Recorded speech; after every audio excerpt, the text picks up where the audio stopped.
Today, we're going to talk about the 12 simple and very powerful home remedies that will not only help you prevent hair loss, but also help you regrow the hair back. You know, losing your hair is a devastating experience, and you want to try natural things first before you try medication, simply because there are side effects. So I'm going to show you 12 very effective, very cool things that you can do that are pretty cheap. They don't cost you much money. So get a piece of paper out and write these things down.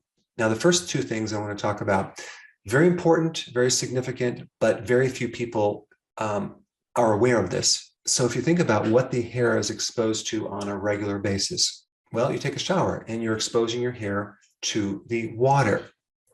Did you know that the fluoride in your water creates significant hair loss, as well as acne in your skin? Yes, this is true. The fluoride that is supposed to be good for our teeth actually destroys our hair.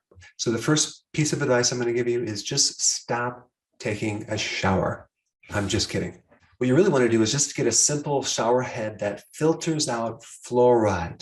Now that right there could be the reason why you're losing hair. In fact, fluoride also blocks your thyroid, and a hypothyroid condition can very easily stop your hair growth. All right, the next thing you need to know about is your shampoo. Sulfates. Sulfates destroy protein, and your hair is made up of 91% protein. So if you're exposing your hair to sulfate shampoos on a daily basis, you're literally creating all sorts of problems and inhibiting hair loss. So you really want to make sure you get a sulfate-free shampoo. All right, those are the two things that you just need to avoid. Now, to understand hair loss, let's first look at the mechanism, how most top hair loss medications work. They basically block an enzyme to inhibit DHT, which is a powerful form of testosterone that tends to burn out the hair follicles. So testosterone turns into DHT, a very powerful form of testosterone, through this little enzyme. And so these drugs inhibit that enzyme. The enzyme is called 5-alpha reductase. And people that have too much DHT get this condition called androgenetic alopecia, which is pattern hair loss, both in males and females. All right, so now the question is, are there natural things that can inhibit this enzyme? Because, of course, the drugs have side effects. And the answer is yes. So there's a couple things you can do. Onion juice, which I put a video out on this one topic, is a potent natural inhibitor of that enzyme. So you dilute it in water, okay, like a 50-50 ratio, rub it into your scalp, and let it set for 15 minutes, and then you would wash out your hair. I put a link down below of the video that I did on this topic. All right, green tea, same thing. You would make some green tea, dilute it by 50%, rub it into your scalp for about 15 minutes, then wash it out with shampoo. Now, the next potent inhibitor of this enzyme is rosemary oil. There's one study that I found that showed that this oil is comparable to Rogaine as far as the effectiveness for preventing hair loss. And so you would take rosemary oil, rub it into the scalp, and leave it on for about 10 to 15 minutes. And you would actually leave it in overnight. And then in the morning, take a shower, shampoo your hair. So rosemary oil is a potent inhibitor of 5-alpha reductase. Now, another inhibitor of this enzyme is just zinc, okay? Maybe you're deficient in zinc, like a lot of people are. So the best food for zinc is oysters. Start consuming some oysters a few times a week. But zinc is also in red meat, so you might need some more red meat. It's also in seafood, it's also in eggs, but red meat and oysters have the most zinc. Okay, now we have 5. The old-fashioned home remedy, apple cider vinegar. You don't want to put concentrated apple cider vinegar on your scalp. Okay, I'm just letting you know right now, it's going to burn your scalp. You want to dilute it, like 1/3 cup of apple cider vinegar to 1 liter of water. And you can rub it into the scalp, and it actually will help clean up some of the pores that may be filled with sebum, which is an oil that could be preventing the follicles from growing properly. And also, apple cider vinegar gives a really nice shine to your hair. In addition to that, apple cider vinegar is acidic, and so is your scalp. So apple cider vinegar can help reestablish the pH of your skull, which can actually support the friendly microbes or the microbiome in your scalp. You don't want to create an environment where the outside of your skin is so sterile, because you have millions of microorganisms living on the outside of your skin helping you. And when you sterilize or clean your skin too much, you can end up with all sorts of problems, including hair loss. So this is why you want to minimize the amount of chemicals that you expose your skin to. Let's go to number 6. What if you go on the ketogenic diet and you start losing hair? What does that usually indicate? That usually means that you're not consuming enough protein. That's the number one cause. So increase your protein, okay? There's some other things you want to look at as well. Number one, trace minerals, especially if you are doing intermittent fasting or fasting with your ketogenic plan, because we are very, very deficient in trace minerals in our food. Trace minerals are minerals needed in very small amounts, but they're very, very essential. So either consuming food high in trace minerals like sea kelp or shellfish or fish from the ocean, and sea salt is a good one, or just get a plant-based trace mineral product, will add more trace minerals to give the hair what it needs to build. All right, the other key vitamins that are needed are the B vitamins. And so there are a lot of links between a B vitamin deficiency and hair loss. So you want to make sure you're taking enough B vitamins. And so nutritional yeast is a really good remedy for that. Just make sure that when you're doing nutritional yeast, that you want to get it unfortified with synthetic vitamins. All right, number 7, cruciferous vegetables.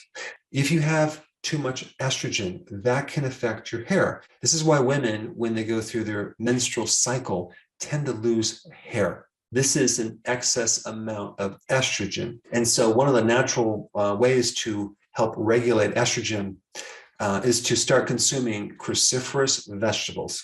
Another great way to regulate estrogen would be to take sea kelp, because when you take sea kelp, you get more iodine, and iodine also regulates estrogen. Now, one more side note on that. Let's say you're menopausal and you start losing your hair.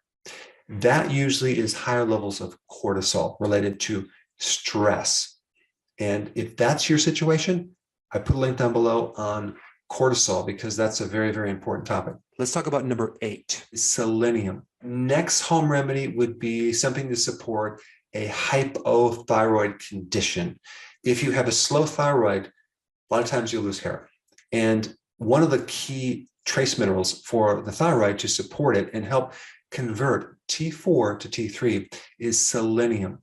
And the best food for selenium is Brazil nuts and seafood and seaweed or sea kelp. Now, if you do sea kelp, you also get the iodine that's also good for your thyroid. And one note about that, you can have a hypothyroid condition from other reasons that are not related to selenium. For example, you can have high estrogen. Too much estrogen inhibits the thyroid function. You could have a fatty liver or liver damage. That can stop your T4 from converting to T3. You could have gut damage from antibiotics, from eating the wrong foods, especially gluten. I would say out of all the foods that is damaging to the thyroid, it would be grains, specifically the gluten in the grains, okay? So if you have Hashimoto's, which is usually 90% of all hypothyroid cases, you definitely need to avoid gluten like the plague, because that will keep the thyroid inflamed and you're going to have a difficult time fixing that problem. Then we have 9, increase your vitamin D. You want to get more sleep, and you want to start exercising to reduce stress. Stress is a huge problem with your hair. In fact, a lot of people, if you ask them, when did you lose your hair? After an emotional, stressful event, because you're spiking cortisol, and cortisol is very damaging to proteins. Now, a couple things you can do if this is your situation. Start taking more vitamin D. In fact, you just need to be out in the sun more if you can do that. Now, if it's winter, it's going to be a hard time, but more vitamin D can greatly, greatly help your hair and lower your stress. Vitamin D3 can act like a natural cortisol hormone. but without the side effects. It does very similar things. It's an anti-inflammatory. So to reduce stress, you want to increase your vitamin D and or expose yourself to sun. You want to get more sleep. I have a ton of videos on that if you're new to my channel. You want to start doing daily walks, and you want to start exercising to reduce stress. All right, number 10. In a lot of hair formulas, they add silica. Okay, silica gives the hair its strength. And most spring water has silica, like Pellegrino, and even most other types of bottled water where it comes from a spring is going to have silica. You can even buy silica-rich water, which is really good for the hair. In fact, you're probably going to notice that your skin, your hair, and your nails will all just start growing and become very strong if you start consuming silica. All right, 11, the ketogenic diet, as well as doing intermittent fasting. If you are female and you have polycystic ovarian syndrome, you have to realize that one of the big side effects is hair loss because you have this spike of androgens, and that's coming from insulin. So just by understanding that simple relationship and lowering the amount of insulin, you can help lower androgens and help prevent hair loss. So how does that happen? Well, start going on a low-carb diet. That's called the ketogenic diet, as well as doing intermittent fasting. And lastly, 12. If you look at a lot of remedies for hair loss supplements, they always add biotin. Now, what's this biotin? Biotin helps proteins in your body, especially hair. Biotin will help regrow your hair and prevent the loss of hair. But biotin is a very key B vitamin for the manufacturing of these proteins that give the hair its structure. And biotin is made by bacteria. Okay, so your own gut makes biotin. And so many people, after they lose the gut microbiome, start losing their hair because they don't have the microbes to make biotin anymore. So take a wild guess what food is loaded with biotin and can increase your own friendly bacteria to make your own biotin. Sauerkraut. Sauerkraut has 100 times more probiotics than most probiotics. And the good bacteria in sauerkraut survives the acid in your stomach. Plus, it gives you massive amounts of vitamin C, which is also needed to help grow proteins, specifically collagen and keratin. So sauerkraut on a regular basis can greatly help you reestablish your microbiome in your gut, help give you vitamin C, and give you more biotin. Now, if you have a receding hairline, I did a very specific, important video on that topic, and I put it right here. Check it out.